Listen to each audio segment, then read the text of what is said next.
Jesus, ele morreu e Deus o ressuscitou dentre os mortos. Jesus passou 3 dias e 3 noites morto. O catolicismo romano, que é até contraditório, né? Catolicismo romano, né? Porque foi Roma que crucificou Cristo.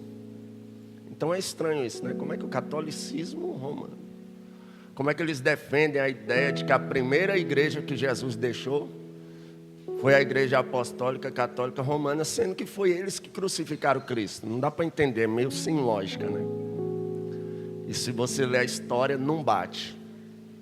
Outro erro gravíssimo eles dizem que Pedro foi o primeiro papa, mas a Bíblia diz que Jesus curou a sogra de Pedro. E até onde eu sei, só tem sogra quem é casado. E papa, segundo eles, não pode casar. E Pedro era bem casado, né? Então fica meio sem lógica. Mas uma coisa que eles falam, eles têm razão. Que a igreja que Jesus deixou foi a igreja católica. E de fato isso é verdade. Como assim, pregador? A palavra católica significa universal. Ou seja, a igreja católica é a igreja universal. Mas não é a do reino de Deus, do Edir Macedo. Então a igreja que foi fundada por Jesus era de fato a igreja católica, a igreja universal, que tinha como primeiro pastor presidente e não papa. Pedro foi o primeiro pastor presidente da igreja. E Jesus morreu, né? Ele quebra, se a gente olhar, quando perguntam um sinal para Jesus, Jesus disse: não há outro sinal senão do profeta Jonas. Assim como Jonas passou 3 dias e 3 noites no ventre do peixe, importa que o Filho do Homem passe 3 dias e 3 noites no seio da terra. O catolicismo romano prega que Jesus morreu na sexta-feira e ressuscitou na noite de sábado para domingo. E se a gente for ver, isso não dá um dia e uma noite direito, né? 1 dia e meio no máximo. Então não bate. Jesus ficou 3 dias e 3 noites no seio da terra. E na noite de sábado para domingo, o Espírito desceu e ressuscitou a Jesus dentre os mortos, sendo visto pelas mulheres que estavam aflitas aonde colocaram o corpo do Mestre. E Jesus se revela, porque procura dentre os mortos aquele que está vivo. Jesus, na cruz, Ele perdoou os nossos pecados, Ele perdoou as nossas iniquidades. O seu sangue nos purificou. A sua morte na cruz, Ele foi pendurado no madeiro. E a Bíblia diz o quê? Maldito fora todo aquele que for pendurado em um madeiro. Então Jesus se torna maldito ali, para que as nossas maldições fossem aniquiladas e transformadas em bênção. Não há poder de quebra de maldição nas rosas ungidas. Não há poder de quebra de maldição numa passagem no vale do sal, ou num corredor de fogo, ou levando um travesseiro ungido para casa, uma fronha ungida, um lenço ungido, qualquer outro tipo de coisa semelhante. Não há quebra de maldição nessas coisas. Só existe quebra de maldição em um lugar: na cruz do Calvário. Porque você acha que o inferno entra em desespero quando alguém está pregando sobre a cruz, quando alguém está cantando sobre a cruz? Quando eu vejo alguns palhaços gospel, como aquele criticando o hino Alvo Mais Que a Neve, eu fico pensando: o diabo é sujo. Ele sabe que os hinos da harpa, a maioria deles, é a mensagem da cruz cantada, é a mensagem da cruz adorada. E na cruz o inferno recua. Na cruz está o verdadeiro avivamento, na morte e ressurreição de Cristo. A mensagem da cruz, ela é extraordinária. É tanto que quando Pedro prega, ele prega morte e ressurreição de Cristo. Quando João prega morte e ressurreição de Cristo. Paulo, quando prega morte e ressurreição de Cristo. Só a nossa geração que prega sobre os ursinhos carinhosos de Jesus, as cheirosas, as preciosas, as amorosas, e assim vai. Mas se a gente começasse a acabar com essa palhaçada e voltasse a pregar a morte e a ressurreição de Cristo, não tínhamos uma decadência espiritual como estamos tendo nos dias de hoje. A mensagem da cruz, ela não pode ser arrancada de forma alguma dos nossos púlpitos. Aleluia. Mas a grande verdade é que a mensagem da cruz não vende. A mensagem da cruz não atrai seguidores. A mensagem da cruz não é agradável aos ouvidos de quem ouve. Porque a gente não quer ouvir que o nosso Cristo foi crucificado. E se a gente quiser seguir Ele, a gente tem que carregar uma cruz também. Não, a gente quer ouvir que se a gente conhecer Jesus, nós vamos ficar todo mundo rico, todo mundo bem casado, todo mundo nadando na felicidade. Isso não é verdade. Aquele que quiser seguir a Jesus deve negar a si mesmo. Isso não é fácil. Isso não é fácil. Eu digo sem medo de errar. O meu maior adversário não é o mundo. Meu maior adversário não é o diabo nem os demônios, por incrível que pareça. O maior adversário meu, estou falando por mim, Gabriel Bezerra, é eu mesmo. Tem horas que eu falo: Deus, se eu fosse o Senhor, o primeiro que eu matava era eu. Não presto não, Jesus. Eu tento tanto ser bom, eu tento tanto melhorar, mas a minha natureza é tão inclinada para o mal, é tão inclinada para o erro. Você pensa que você está bem, agora que você nunca mais nem vai pensar em pecar. Quando pensa que não, você está bombardeado pela sua própria mente, você está bombardeado pelos seus próprios desejos, você está bombardeado pelas suas próprias emoções. E o mais difícil é negar a nós mesmos. Mas quem tomar a cruz e negar a si mesmo, esse pode servir a Jesus com excelência. Mas, conclusão, na cruz Jesus venceu a morte, o inferno, o mundo, perdoou os pecados, quebrou todas as maldições e o melhor de tudo, fundou a igreja, estabeleceu a igreja. E Jesus fica ainda 40 dias conosco. E após 40 dias ele prega a sua última mensagem. E a sua última mensagem há quem cante ela dizendo: ficai em Jerusalém, até que do alto sejais revestidos de poder. Aleluia. E eles obedecem. Eles vão para o cenáculo orar. Cerca de aproximadamente entre 400 e 500 pessoas recebem a promessa de Jesus para ficarem em Jerusalém, para serem revestidos de poder. Só que nem todo mundo que recebeu a promessa vai viver a promessa. Muita gente recebe as mesmas promessas que nós quando começam a caminhar conosco. Muita gente tem o mesmo chamado que nós. Muita gente poderia estar vivendo o que nós estamos vivendo, mas eles desistem no meio do caminho, porque ficar no lugar da promessa é outra coisa difícil de se fazer, porque sempre aparecem outras prioridades. Eu imagino que ali, quando eles vão ao cenáculo, Jesus sobe, é recebido nos céus. Ali esses dias eu pregava, pastor Isaac, sobre os Salmos 24, o senhor que é mestre e conhecedor do grego, hebraico, aramaico e até português, oh glória, que é uma das línguas mais difíceis do mundo. Eu falava que ali na primeira parte que se questionam, assim, se fala, né? Levantai, ó portas, as vossas cabeças, levantai entradas eternas, que entrará o Rei da Glória. E alguém questiona: quem é esse o Rei da Glória? E a primeira resposta é: o Senhor forte e poderoso na batalha. Ele é o Rei da Glória. Eu falava esses dias dentro desse texto pregando que isso se cumpre, possa ser que não, mas eu creio, que quando Jesus é recebido nos céus, a Bíblia diz que ele é recebido nas nuvens. Ele é conduzido aos céus. E nessa hora, quem o recebeu nas nuvens, provavelmente diante dos portões, disseram: levantai, ó porta, as vossas cabeças, levantai, entrai eternas, entrará o Rei da Glória. E lá dentro alguém pergunta: quem é esse o Rei da Glória?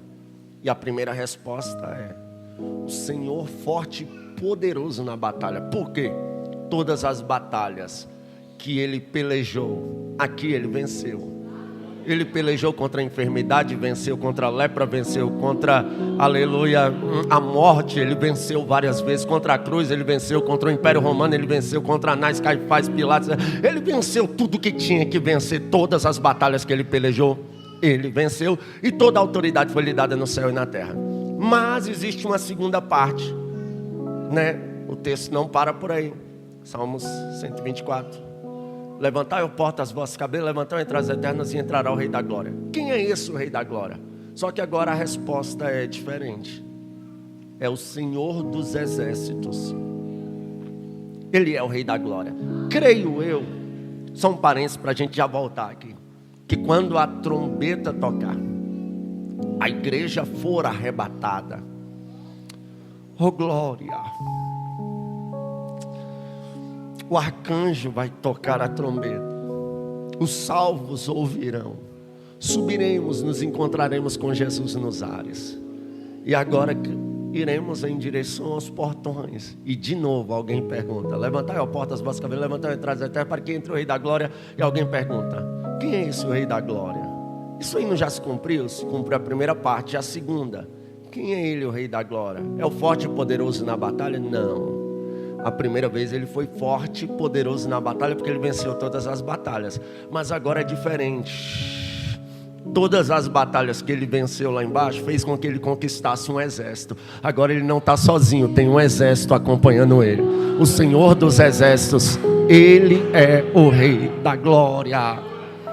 E quando eu vejo, aleluia, na Bíblia, lá no céu alguém questionando quem é esta, eu fico pensando: no céu tem coisa linda, mas nada se compara à beleza da noiva de Cristo chegando naquele grande dia. E está perto, irmãos, está perto.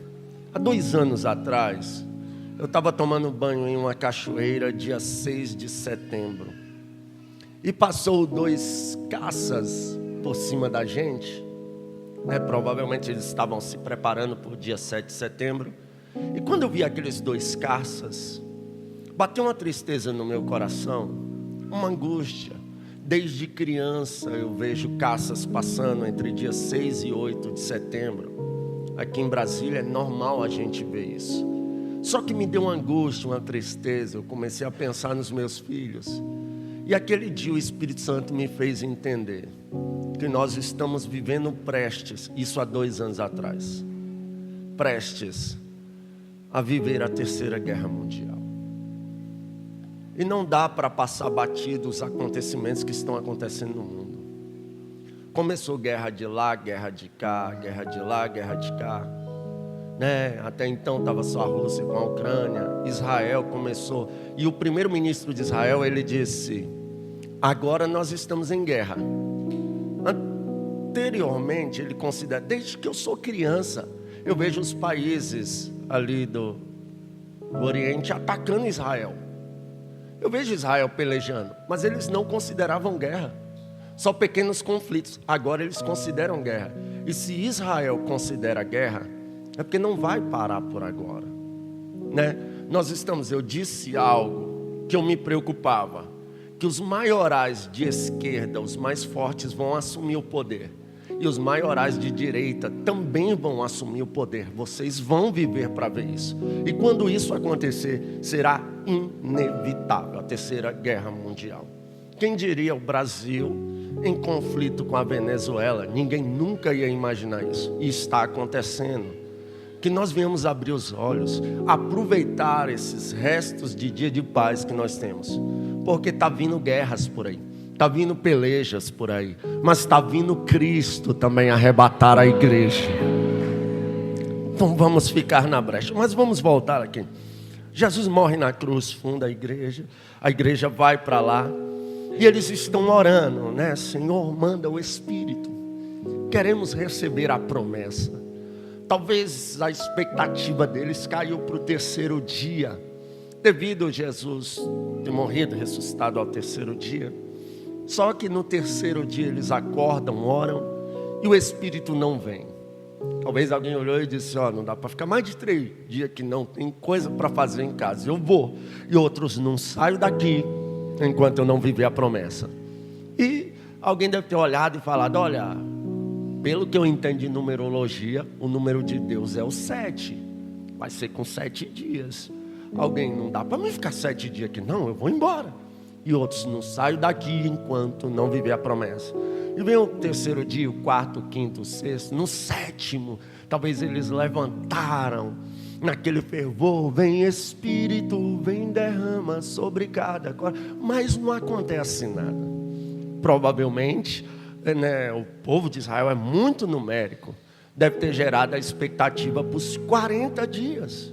Jesus foi cheio do Espírito e ficou 40 dias no deserto. Moisés ficou 40 dias no... 40 dias, ele ressuscitou e ficou 40 dias. E outras pessoas, não dá para ficar 40 dias. E vai se retirando, ao fim que só sobra 120. O mesmo número de sacerdotes que estavam ministrando quando Salomão estava ali na inauguração do templo. E a glória foi tanta que os sacerdotes não conseguiram ficar em pé para ministrar. 120 crentes estão ali, com a sua fé inabalável. Vem o 8º dia, o 9º dia. No 10º, a Bíblia diz que eles estão assentados. E de repente, glória. Aleluia. De repente, veio do céu.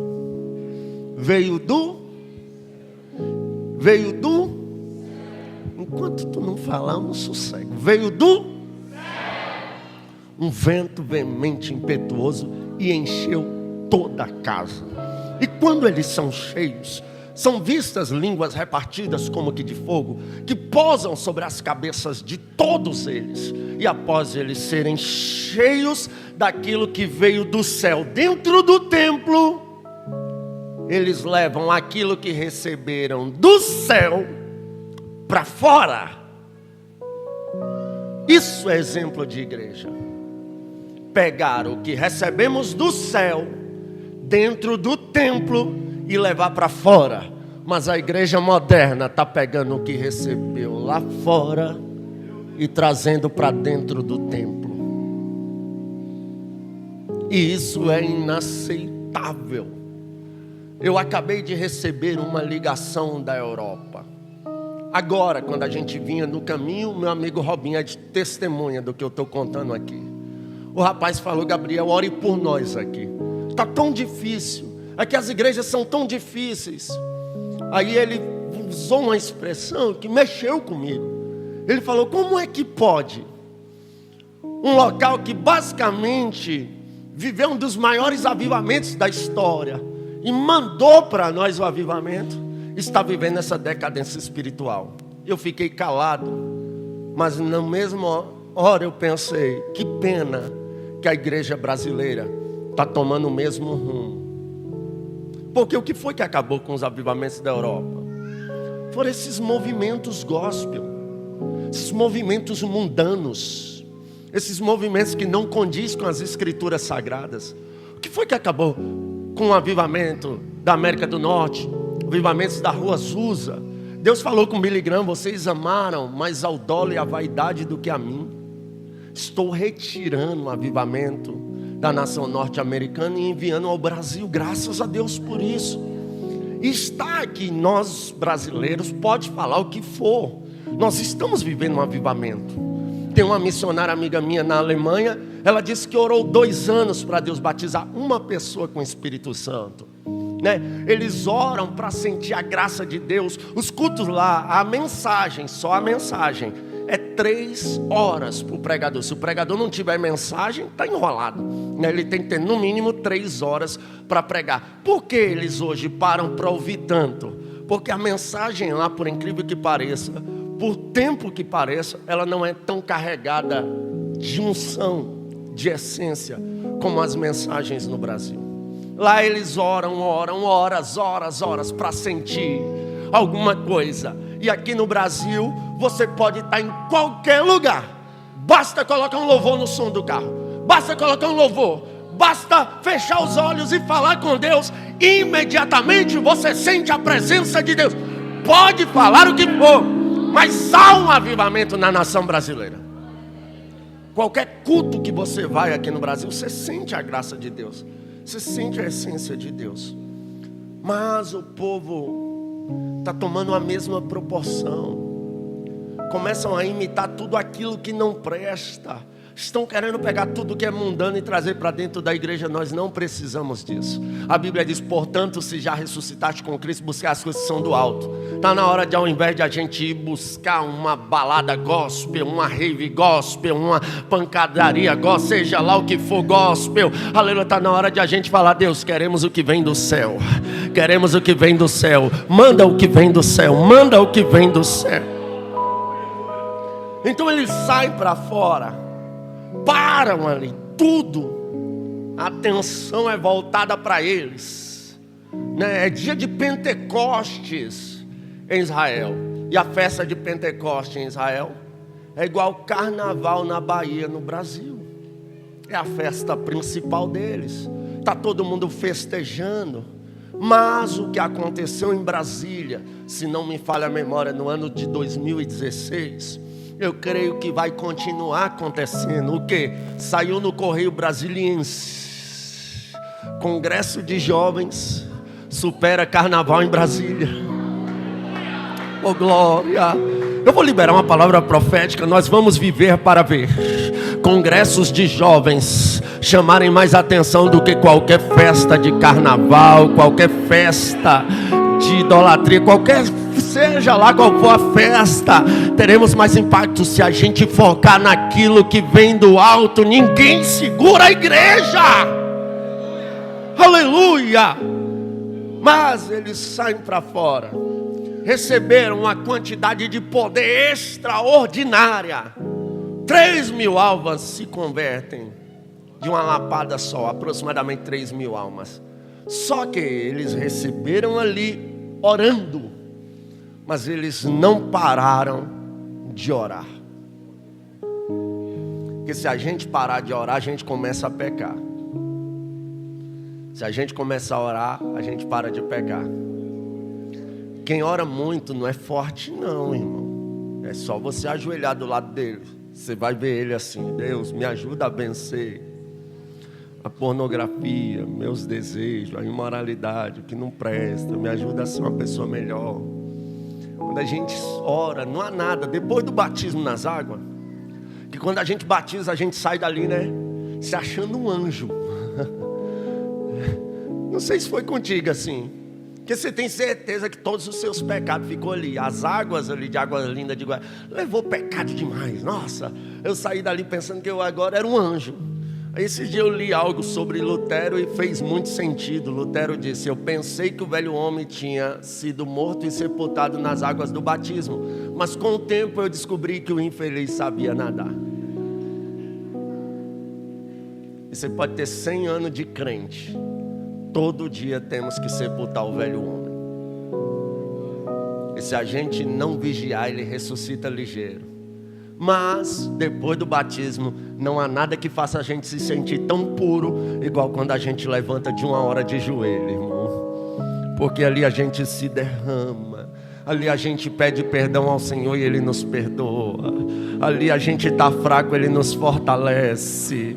Ali Ele se revela para a gente na intimidade. É por isso que a igreja não pode parar de orar. Quer viver avivamento? Ore. Quer ser crente na faculdade? Ore. Quer ser crente no trabalho? Ore. Quer permanecer com a chama acesa na sua vida? Ore. E agora Pedro e João, eles viveram, ficaram lá orando até viver milagre, mas eles continuam a prática de oração, porque foi através da oração que o lugar que estavam reunidos, se moveu. Foi através da oração que aconteceu os maiores milagres. E agora eles estão indo orar. Quando eles chegam na porta do templo chamada Formosa, tem um paralítico, coxo de nascença. Não foi alguém que andava e ficou coxo. Ele era coxo de nascença há 40 anos. Aquela geração de 40 anos para cá, todo mundo conhecia a história dele. Ele olha para Pedro e pede uma esmola. E Pedro fita os olhos nele, ele pensando que ia receber alguma esmola. Mas Pedro olha juntamente com João e diz: não temos ouro, não temos prata, mas o que recebemos do céu nós te damos. Em nome de Jesus Cristo, levanta e anda. E ele pega na mão do paralítico. O paralítico se põe sobre os artelhos e começa a andar. E ele entra no templo glorificando e exaltando a Deus. Só que o sistema religioso, oh glória, quem é pelo certo, interceda por mim. O sistema religioso não gosta de sinais verdadeiros, porque sinais verdadeiros trazem glória para Deus e quebra do sistema. Aleluia. Sinais falsos, truques, enriquecem o sistema, geram lucro para o sistema, né? Aquela mulher com espírito de adivinho, a Bíblia diz que ela gerava muito lucro aos seus senhores. Então a adivinhação, o truque gera lucro. Agora milagre autêntico não gera lucro, mas gera glórias a Deus. E o sistema não quer que Deus seja glorificado. Olha só, eles não tinham ouro, eles não tinham prata, mas tinham levanta e anda, porque aprenderam com Jesus. Porque quando Jesus chega no templo, a Bíblia diz que lá tem uma turma de cambista comprando e vendendo, comprando e vendendo. E Jesus fica indignado.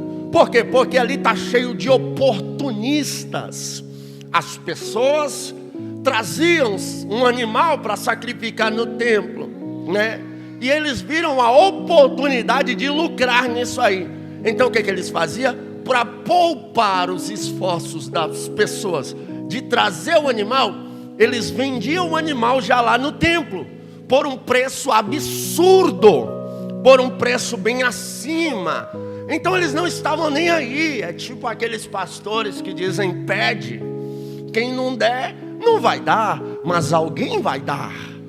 Então peça, arranque a lã da ovelha, arranque a última moeda da ovelha, arranque a passagem de ônibus da ovelha. E tem muita gente que vai dar, porque eles têm psicologia bíblica, eles são charlatões da fé, eles sabem como é que se faz, né? Eles têm o dom da charlatagem, mas Jesus vai acabar com essa charlatagem religiosa. Jesus vai quebrar esse sistema religioso que só quer saber de lucrar em cima das ovelhas. A Bíblia diz que Jesus chega e vira as mesas deles, vira as cadeiras deles, liberta os animais, liberta os pombos. E a Bíblia diz que Jesus começa a curar todos quantos vinham ter com ele. E as crianças começam a cantar hosanas, hosanas. Aí o sistema, como eu disse, não quer ver milagre no templo. Aleluia. O sistema não quer ver o perfeito louvor no templo. Eles ficam irritados, manda as crianças calarem. Aí Jesus olhou para eles e disse assim: vocês não leram que da boca das crianças é que sai o perfeito louvor? Conclusão: eles não querem Jesus operando milagres. Porque para Jesus operar milagres, Ele vai virar a mesa deles, Ele vai acabar com a fonte de lucro deles, Ele vai acabar com a mamata deles. Aleluia, oh glória. Eles não querem o perfeito louvor, porque o perfeito louvor não vende. O perfeito louvor não bate 1 milhão de visualizações. O perfeito louvor que exalta a Deus e não ao homem não é lucrativo, mas eu não estou nem aí. Eu prefiro o perfeito louvor, eu prefiro os sinais de Jesus na terra do que a charlatagem humana.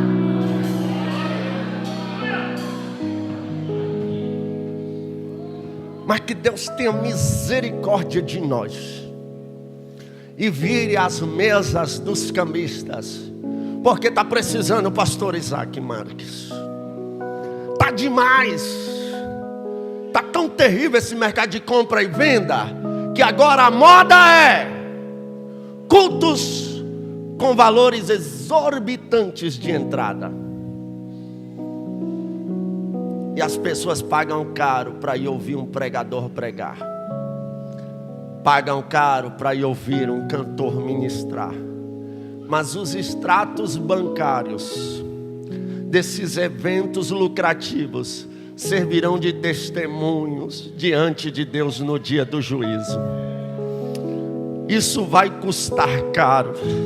O que vai ter de gente que Jesus vai dizer: em verdade vos digo que já receberam o vosso galardão. Oh glória!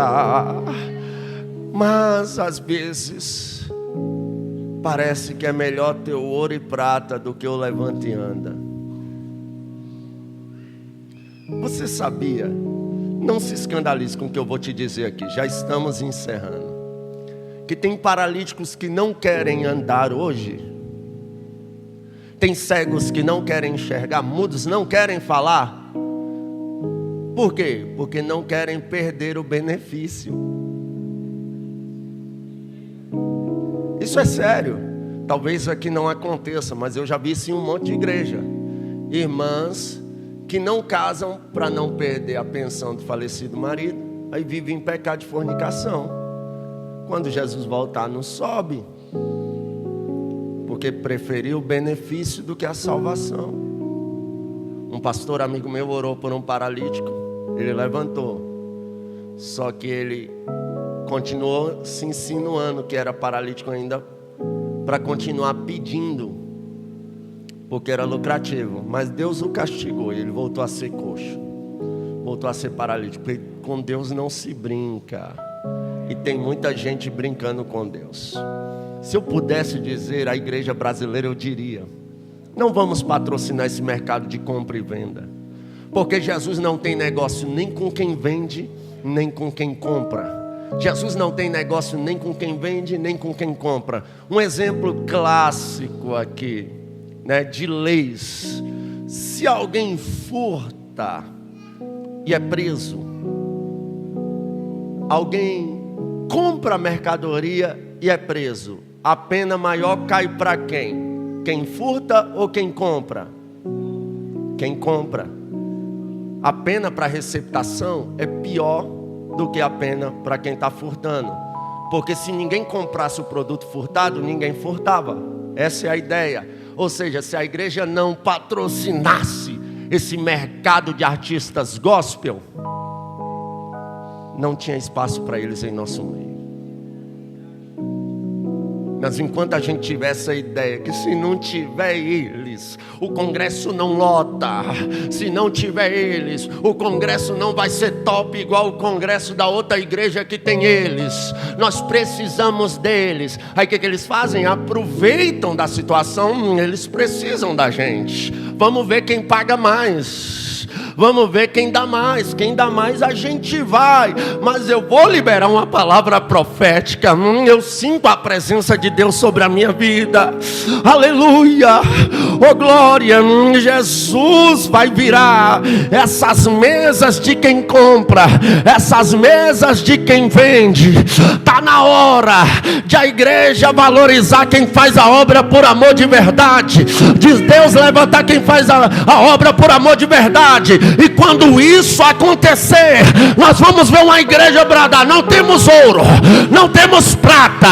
Se a gente morrer hoje, não deixamos herança, mas deixaremos legado. E é melhor deixar legado do que herança. Herança acaba, legado é eterno. Urebara chorebaia, elebaçuia cante orebaia, alamandarás. Espírito Santo, a tua palavra diz que o que está ligado na terra está ligado no céu. E se essa juventude concordar comigo, mexa nos cofres das igrejas, Jesus. Mexa, papai, nas nossas convenções.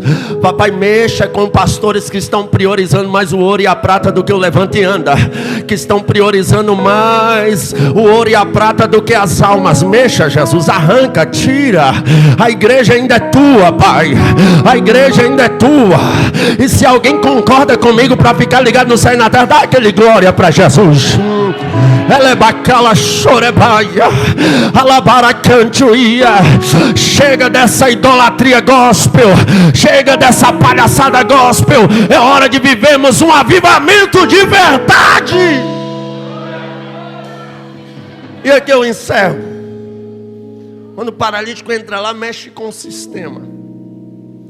E quando o povo vê aquele paralítico andando, eles olham para Pedro e João.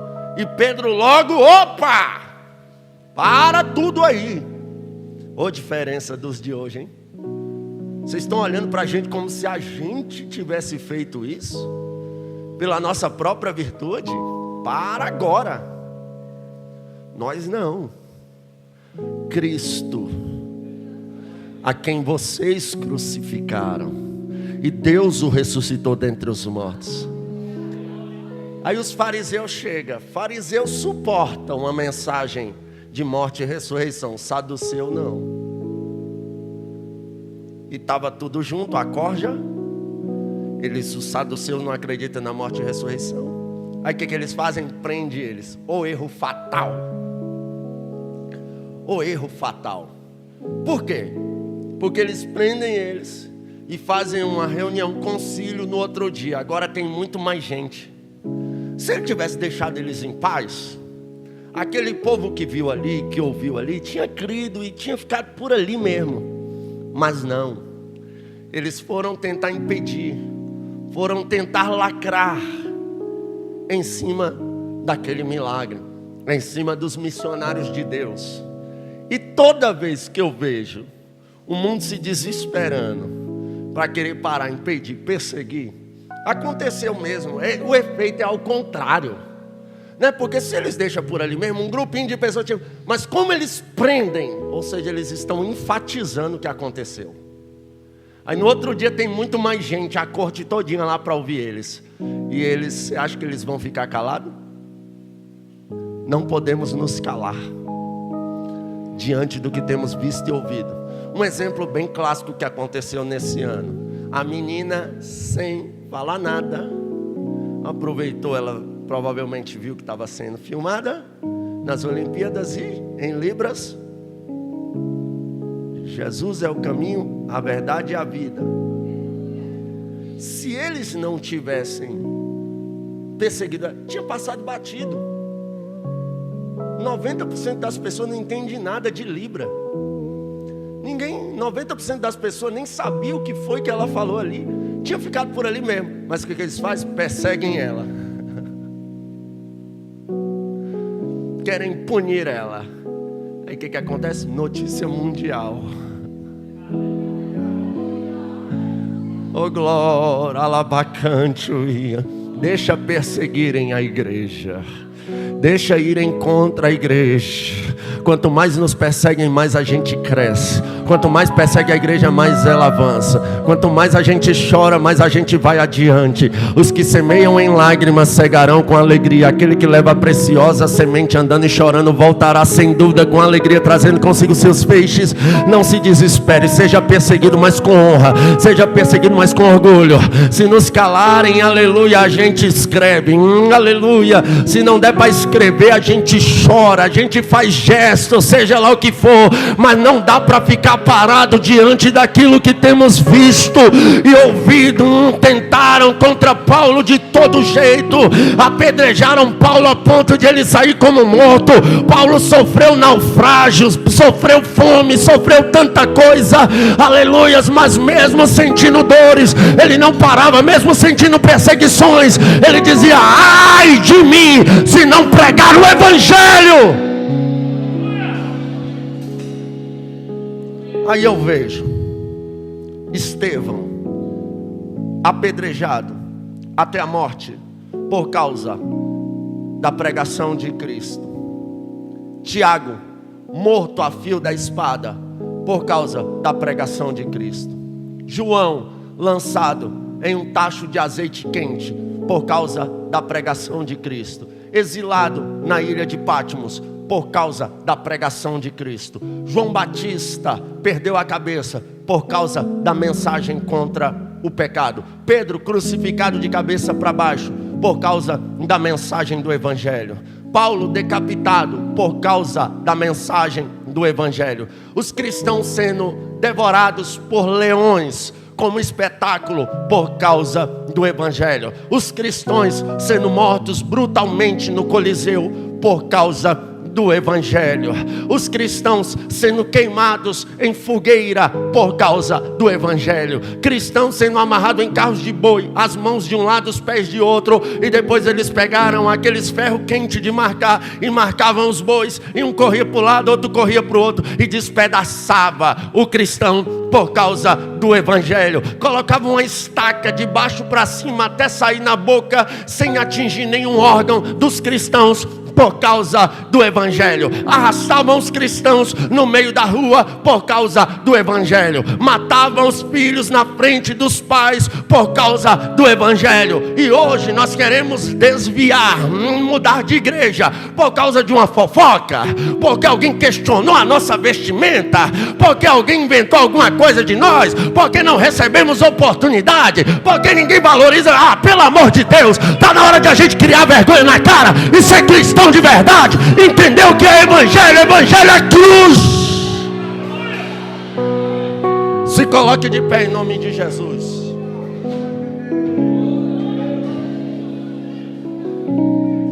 Lamandara sorebaia, ela é macantuia. Não podemos parar de falar daquilo que temos visto e ouvido, ainda que isso nos custe a vida. E quando eu falo nos custe a vida, não significa ser mortos literalmente. Pode acontecer? Pode. Mas quando eu falo ainda que isso nos custe a vida, é a minha vida. Adolescentes, tem adolescentes aqui de 13, 14 anos, a época que eu me envolvi com drogas e que eu vi amigos de 13, 14 anos morrerem assassinados. Que eu vi uma boa parte de jovens entrar por esse mundo e estarem presos lá até hoje. Alguns até mendigos por causa da droga. Alguns com a vida toda destruída. Outros presos. Outros numa cadeira de roda. Outros vivendo um inferno. Tudo por causa da vida ruim que entraram. E hoje nós estamos tendo a oportunidade de ser cristãos, de viver uma vida na presença de Deus. Não vamos abrir mão disso. Estamos findando um ano, e todo findar de ano é ano de promessa. No ano passado, foi no ano retrasado, eu fui inventar de falar com Deus: Deus, e as tuas promessas, Deus? Cumpre as tuas promessas, Deus, na minha vida. E Deus falou comigo: cumpre as tuas também, rapaz.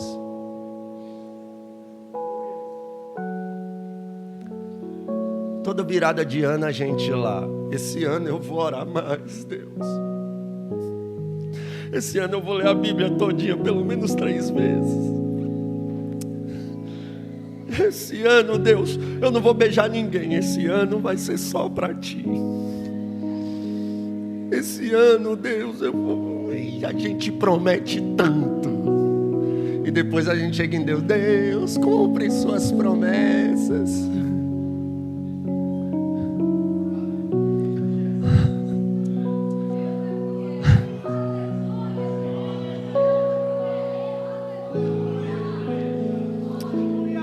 Oremos. Ainda bem que Ele é perfeito e nós somos falhos e Ele entende isso. A gente quebra a promessa, Ele não. Ele me disse há 16 anos atrás que eu iria casar. Eu casei, gente. Oh, glória. Eu sei que tem uns jovens aqui bem mais feios que eu, mas tu vai casar também, é só tu orar, vai dar certo. Oh, glória. E crente é um negócio estranho, né, pastor? O crente parece que quanto mais feio ele é, mais a mulher dele é bonita. E alguém olha assim e fala, eu acho que é Deus, sabe? Para alguém olhar e falar, grandes coisas fez o Senhor por estes. Brincadeiras à parte.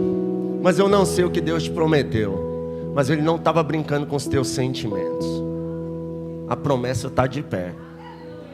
Permanece. Não baixa a guarda. Não podemos nos calar diante do que temos visto e ouvido. Feche os seus olhos. Maravilhoso Deus e eterno Pai, em Tua presença nós Te glorificamos. É a última sexta-feira do ano. Assim como no dia de Pentecostes, muitos receberam a mesma promessa, mas uma grande parte não estava lá para viver a promessa. No primeiro sexta-feira desse ano, muitos estavam aqui e muitos já não estão mais. Mas eu estou diante, Pai, de jovens, adolescentes que se arrastaram, mas estão aqui. Alguns que caíram, mas estão aqui. Alguns que fracassaram, mas estão aqui. Alguns que enfrentaram crises terríveis de ansiedade, depressão, mas estão aqui, Deus. Alguns que não têm amor paterno, não têm amor materno, mas estão aqui, Deus.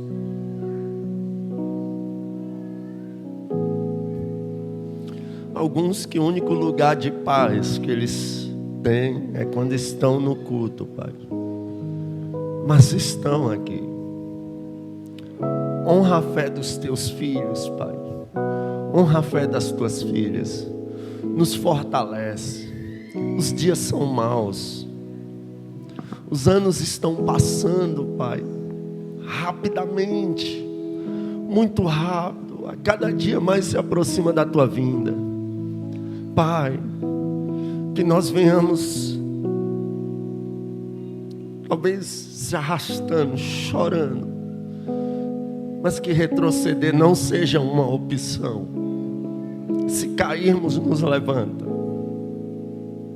Se a cruz pesar, põe um sirineu ao nosso lado para nos ajudar a levá-la. Mas não deixa a gente desistir, Deus. Pai, nos faz entender o que é o verdadeiro evangelho. Pai, que esse negócio de acende outra vez a chama em nós não seja só um louvor bonito de boca para fora, mas que realmente uma chama se acenda e não se apague. Que, como o pastor disse aqui, o Senhor levante aqui jovens cheios de Deus, missionários, pastores, empresários, advogados, psicanalistas, psicólogos, mas todos cheios do Espírito Santo, Pai. Enfermeiros, médicos, aleluia, que são até mesmo capazes de parar a cirurgia e fazer uma oração, Pai, lá, para que o Senhor cure o doente, o enfermo. Ó Deus, Pai, que o Senhor levante uma geração que viva milagres, uma geração que talvez não conquiste o ouro, não conquiste a prata, mas que o levanta e anda. Esteja sobre nós, Pai, nos fortalece, nos ajuda, não nos deixe retroceder, que nós venhamos chegar lá, em nome de Jesus, em nome de Jesus, em nome de Jesus. Tem alguém que está afastado dos caminhos do Senhor e quer reconciliar? Vem aqui à frente. Eu preciso orar por você. Você que não é cristão ainda e quer entregar sua vida a Jesus. Você que está com uma dracma perdida, se perdeu dentro de casa. Vem aqui, eu quero orar por você. Quero pedir a Deus que te fortaleça. Oh glória. Eu me rasgo por inteiro.